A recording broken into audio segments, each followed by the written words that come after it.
Hello and welcome back to the Lost in Possession podcast. There is one man on the agenda today, Steven Gerrard. Another home loss for Villa at the weekend. Is Steven Gerrard slipping up at Villa? That's what we're asking today. Start the intro. Here we go. First and foremost, another loss at the weekend, as I said, at home for Aston Villa to West Ham. West Ham, who were 3 out of 3 losses, hadn't scored a goal. So on the form guide, this loss feels particularly bad. Where do we see Steven Gerrard at this stage? I know it's very early in the season. They're 15th in the table, and obviously, we can't really look at league tables after 4 games unless you're an Arsenal fan. Jamie, we'll start with you. What's your thoughts on Gerrard at the minute? Is he really in trouble now? Absolutely. I think it showed him they got booed off at the end of the game. That speaks volumes when you can lose and fans won't boo you. They might think you played poorly and still won't boo you. But this is the record so far that Gerrard's come in. It's just not good enough. It's sort of like, I think the first game of the season was the one where they needed to start and get their season kicked on against Bournemouth and then go and lose into them. And obviously you've now just seen they've lost 3-0, 4-0 and now 9-0. I know, to City, Liverpool and Arsenal. It's one of them, you expect Bournemouth to do that. But Villa, the only team they've beaten is Everton. And Everton are a poor side and they're going to be fighting relegation. And with the players that Gerrard sort of brought in and the sort of transfer window they had before him, where they spent a fair amount of money, it's just not what Villa's project is expected to be. They're expected to sort of fight West Ham for their position in the sort of 7th place, and they're just nowhere near it. What I found sort of interesting with Gerrard's record, though, is they've lost 9 in the last 15 league games they've played. And that's obviously including last season. But if you look at it, they've won 4 games, and then 4 games are Everton, Burnley, Norwich, and Leeds. Leeds were awful last season. Norwich and Burnley went down. Everton are still awful this season. They're not beating they're not getting any other sort of results. They're getting a few draws, but it's just not good enough. I don't know, you just sort of look at the squad and you think they should be doing a lot better than what they are. And I think even now the media, with Gerrard being, the darling of these sort of, bunch of scousers on Sky Sports and BT, even they're now going, we've got to actually say something to criticise him because it's just not good enough. And I don't think his Rangers record should give him the leeway that it has, because I think other managers, Arteta would be getting slated. I think Tuchel would be getting slated. Pep probably would too. It's something's got to improve, but I don't know what, and it might just be Gerrard's got to go. Reece, any disagreements? A bit too early to say he's got to go. His job at Rangers was outstanding, but I think it also coincided with a time where Celtic had that decline for the year, so they were able to take advantage of that. I think Gerrard did do a really good job. I did question his poor performances in the cup games, because I thought he should have at least maybe won a cup while he was at Rangers, but he didn't. So that was a question there that I think had to be asked. But I think he's got a lot of the Villa squad that still isn't his squad. He hasn't really bought in many players this summer. He's bought in some good players, but he hasn't bought in many. And I think he's dealing with the overspill of what they had last year, where they spent all that money on the Jack Grealish sale without actually replacing Jack Grealish, which I think is their big issue. And I think they needed to replace someone like that before they purchased other players. But overall, the start hasn't been good enough. They lost to Bournemouth on the first game, which was disappointing. You think, okay, they can't look too much into it, but I'd probably say they laboured to a win against Everton, and then from there they still haven't looked great. So the warning signs are there for them. I know they've got Arsenal in the week, and I think for them they will have 3 after as well. Yeah, and I think It's not so good games. I think I think it doesn't look good for them. But when we say teams don't have an easy fixture list, they tend to do pretty well in them. I think if you looked at how wobbly Arsenal looked on Saturday, I think Villa will see something for the taking. I think they will be able to exploit that. But all in all, I think he's right to be under pressure because just because of his reputation coming in, he has to be under pressure. It hasn't been good enough. Joe?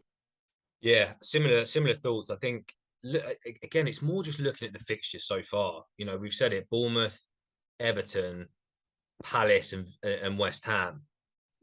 You want to be getting at least two wins probably out of those four, maybe a draw and a loss. But the only win, as you said, was at home to Everton. And by the way, they were 2-0 up with 3 minutes to go. It ended 2-1, and Everton should have equalised. So like even that in itself, their only win, you could probably put some holes in as well. So I definitely think he's under pressure. I think as well, you both touched on it. Looking ahead, doesn't get any easier. Away to Arsenal, who are in the form of their lives, home to Man City, and then away to Leicester, who obviously Leicester haven't been great. But you look at those and go, they're not going to get many points out of those either. And then suddenly they probably could be in a relegation battle after 5 or 6 games, and then maybe the Sharks will start to circle. I don't think I still think it's too early to say like he's got to go. I think that's a little bit premature. But you look ahead and go in those next 3 or 4 games. If he's not picking up points in those games, and then they are genuinely going to be in the relegation battle with only maybe one win. And then you're looking at it and going seriously, like what can we do? And Reece, you said they've not made that many signings. I mean, I do think Gerrard has been pretty well backed as Villa manager so far. The signings they've brought in, Carlos was quite a big signing. I think Buendia was brought in under Gerrard as well, I believe. Obviously Coutinho. I think he was. That was before. Buendia. Oh, fine. Okay. We'll let him off the hook for that one then. But you look at the acquisitions they have made, let's say in the last year, and there has been a lot of additions. I know their net spend has not been the worst in the world, and they have let a few players go, which is fair enough. But it's not like the owners aren't backing him. The signings he's flagged and wanted, they've pretty much gone after and got.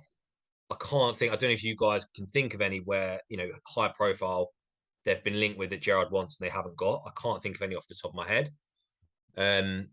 No, I think they've got them all, to be honest. But I think it was more what I disagree with was Reece's point saying they've not replaced Grealish. They've tried to though, with Coutinho and like Leon Bailey going out there. I know Bailey was before Gerrard, but he's still the type of player who'd go onto the left wing and try and do that. And then Coutinho could be the more creative player. And they tried it with obviously Buendia before. So I feel that they have tried to, and you can't keep just buying more and more players. Otherwise, you're going to have, 2 positions, five in each. Like it doesn't work like that. City don't have that, and most other clubs in the world can't deal with that because you'd have to get rid of players.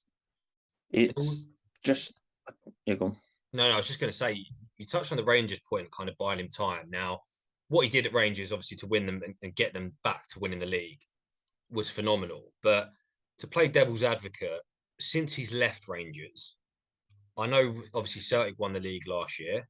It looks like it's going to be another tight title race. There is an argument to say that maybe Rangers have flourished, at least in Europe. We saw their monumental run to the Europa League final. They were a penalty kick away from winning the Europa League. Like that is absolutely huge for Rangers. And then we've just seen in the last week or so, they've managed to get through PSV and all the other qualifying rounds to get back to the Champions League. So you could make an argument that despite Gerrard's success at Rangers, since he's left, they have flourished, particularly in Europe, and they've showed that there's a lot more character to them. And maybe they can, I know then, they're always going to be top 2 in the Scottish League. But this is a team now that looks like they can actually compete in Europe on a regular basis. And they didn't really look that way under Gerrard. So I think that maybe adds pressure. There's stepping stones, isn't there, though? It's like I'm using obviously just from my experience with City. Just because we won the league didn't mean we were a European sort of like going to be favourites to win it. It takes time.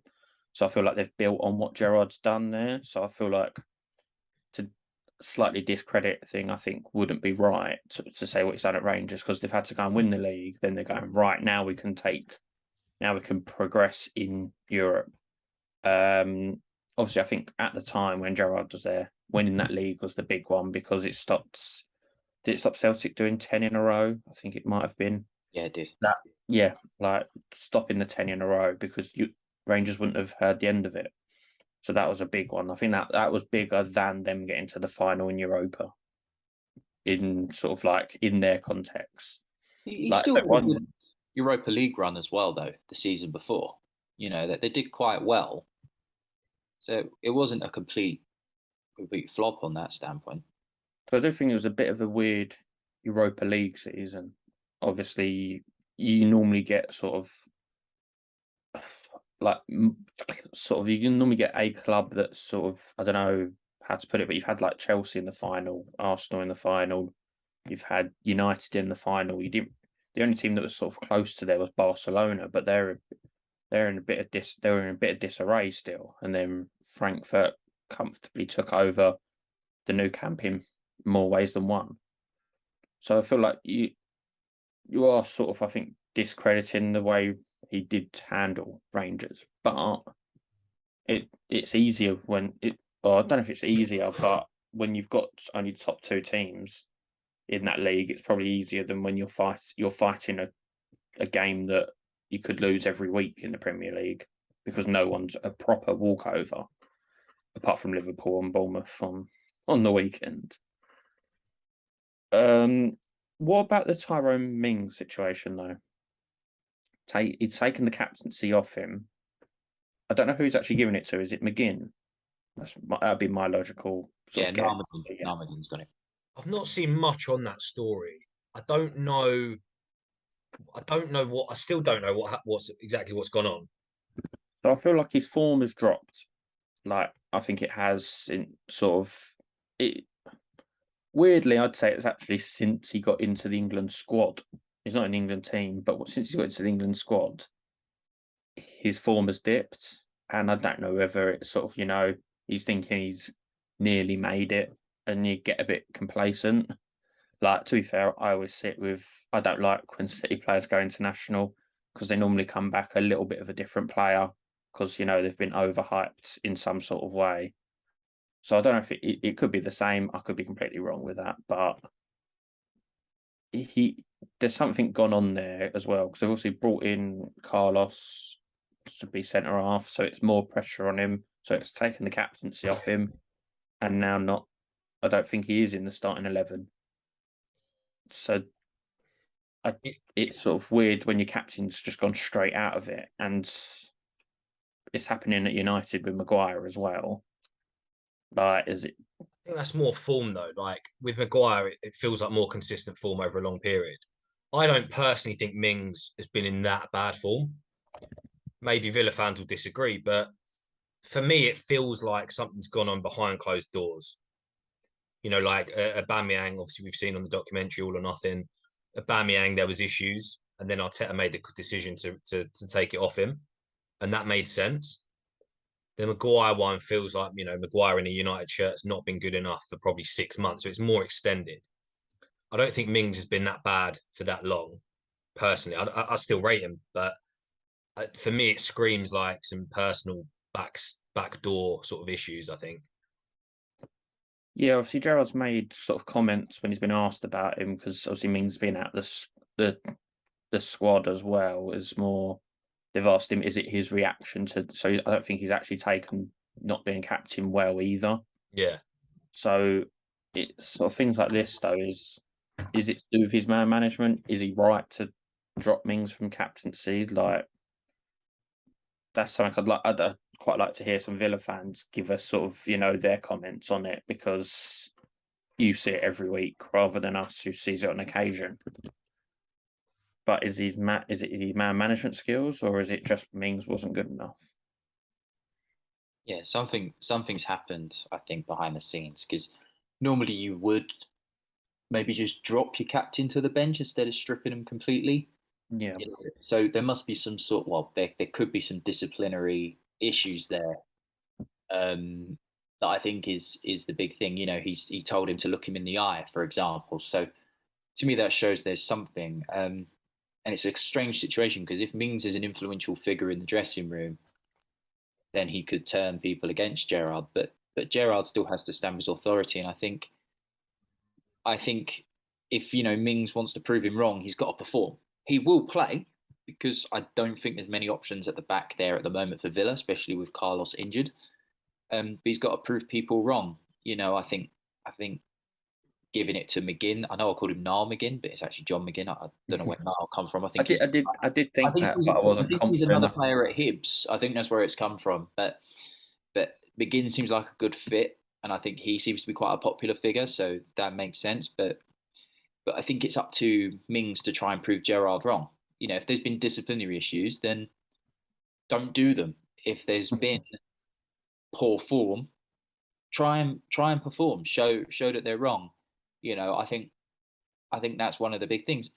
It's strange because Mings plays as a centre back, but he was originally a left back, so maybe he's just not comfortable in that position either. I don't know, but something's gone on there, and it doesn't seem great. And I think that might be affecting the atmosphere a little bit, but we don't know. Yeah, it's quite hard to see if that situation is going to improve. To me, it just seems that the more we're talking about it, the more it seems like that could be the only way. That could be the only explanation that there's been a falling out between Gerrard and Mings or some backroom staff. Mings has kind of been obviously stripped of the captaincy. Some of the players maybe don't fully agree. Because you look at their squad, even their starting lineup yesterday against West Ham, it's a very good side. It is. There's strong players in every position. So this is a team who should be pushing top half of the league, no question. And Gerrard, I do think, despite everything we've said, I do still back Gerrard as a manager. I do think he will be, or is, however you want to look at it, is a good manager. So there's no reason outside of the obvious that this team shouldn't be doing better.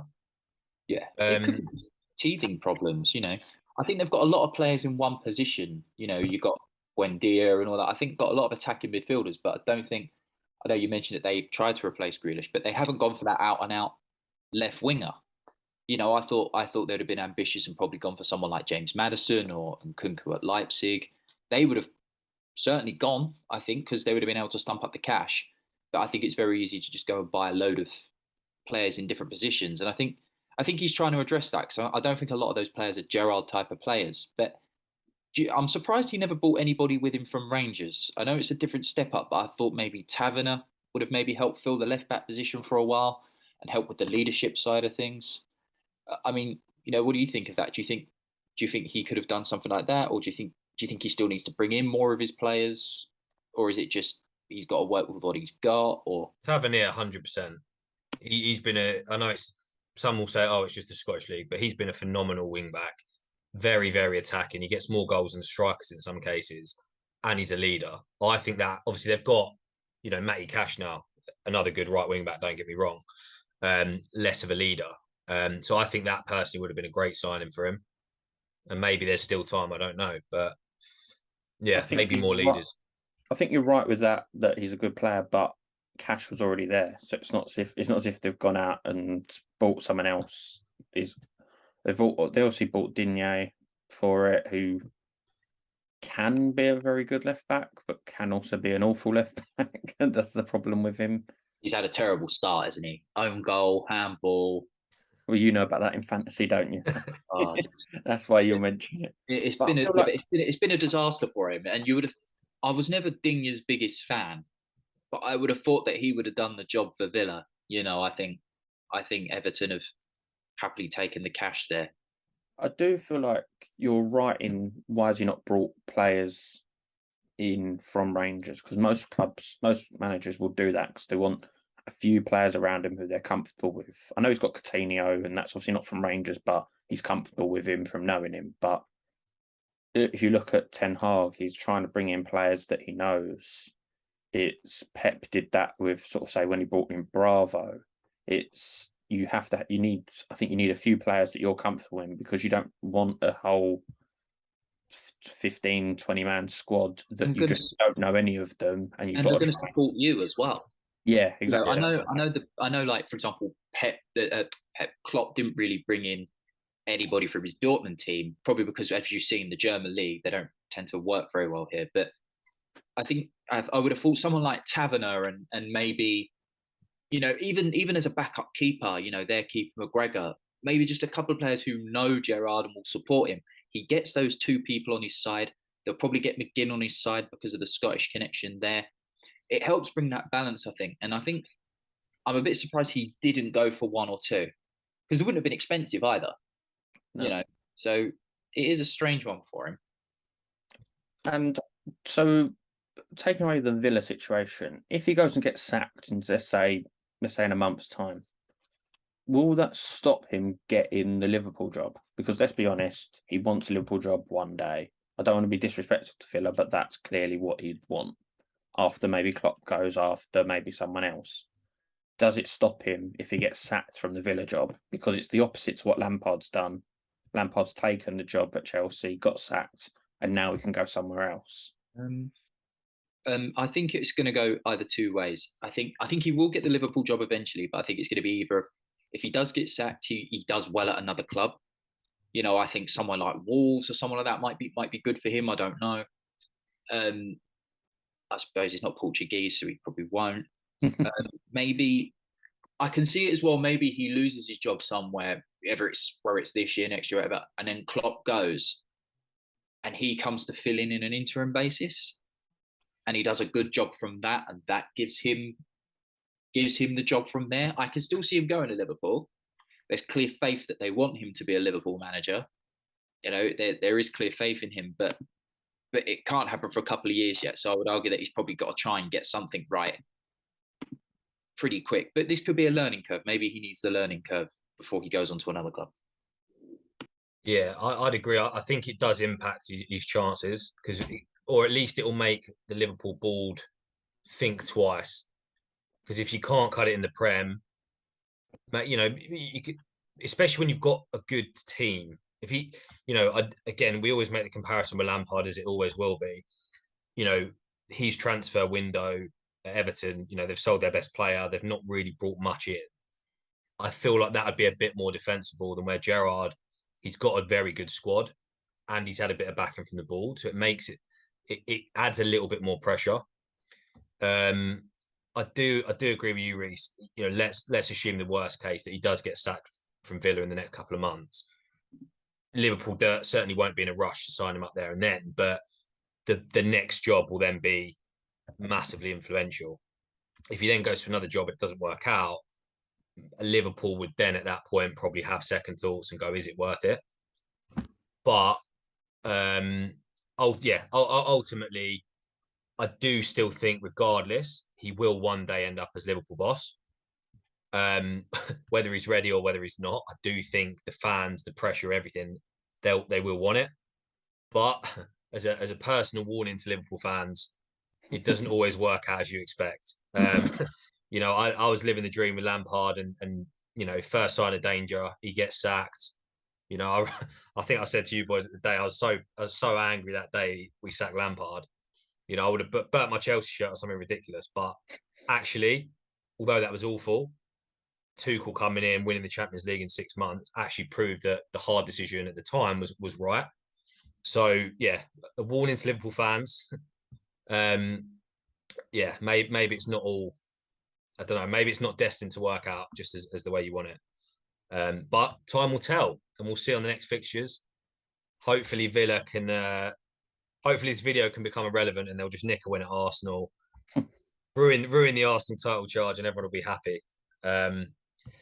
More than capable. Yeah, exactly. But time will tell. And that wraps us up for another episode. As always, Villa fans, let us know your thoughts. You're there every week. You're there at the ground. You may have been booing yesterday.